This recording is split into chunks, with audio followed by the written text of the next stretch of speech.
What's going on, guys? Welcome back to the tower.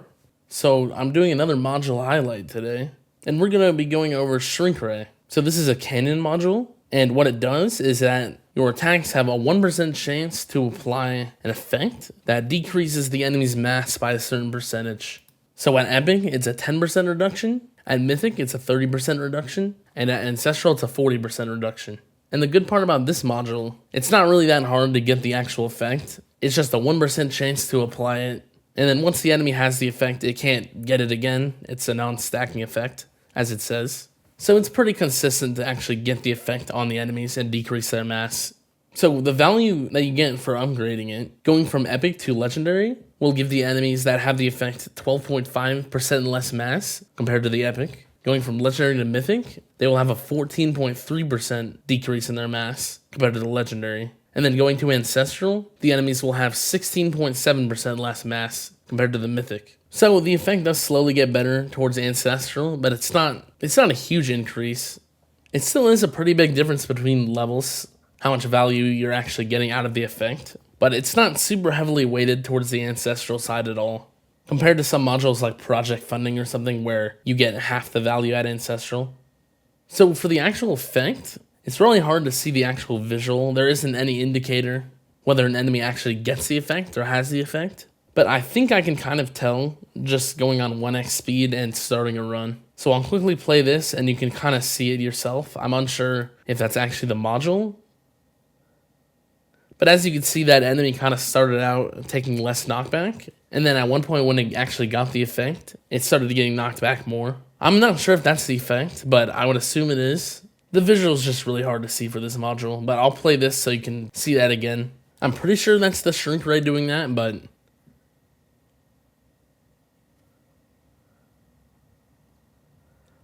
yeah, they start off taking a little bit of knockback, and then they get the effect, and then they take more knockback. But you could see it pretty well on some of the enemies.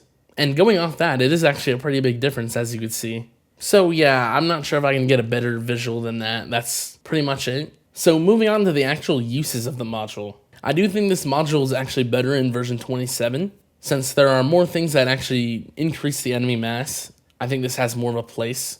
First is the Mass Enforcement Battle Condition, where they get a certain amount of extra mass every wave they're alive. And then enemies also just get 4% more every wave they're alive without that condition. So in version 27, there's actually a lot more ways that the enemies can get increased mass compared to before. So Shrink Ray can actually help out with that if you need to be able to knock enemies back. I wouldn't say this is a good option for farming. I don't think you're usually going to need this for farming at all. Unless you actually need the knockback for farming, it's just not going to help there. But anytime that your projectiles can't keep up with the enemies and you can't knock them back fast enough, I think Shrink Ray is actually a pretty good option to kind of help out with that. Since 40% less mass is actually a lot. That's pretty close to doubling the amount of knockback you're able to do to enemies. So talking about tournaments specifically, maybe like Fast Ultimate, Knockback Resistance, Mass Enforcement Battle Condition, battle conditions like those, if you need the knockback, I think Shrink Ray is a pretty good option there.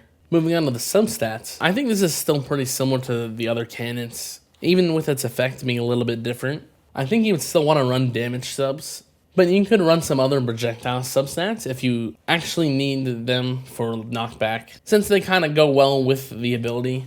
Not the fact that you can get more projectiles to apply it, but just the fact that you need more bolts to actually knock the enemies back. So I would say projectile substats are a little bit more viable on Shrink Ray, but most of the time the damage substats are still going to help more. Those being critical factor, critical chance, and then also the super crit ones, so super crit molt and super crit chance. And then if you have Spotlight Plus, damage meter is good as well. That's definitely the most important substat if you actually have Spotlight Plus. For projectile substats, the main one is multi-shot targets.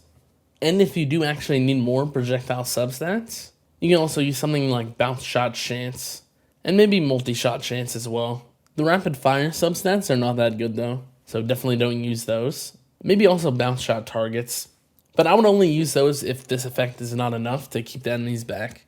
So it's very dependent on your tower, what substats you actually want to use.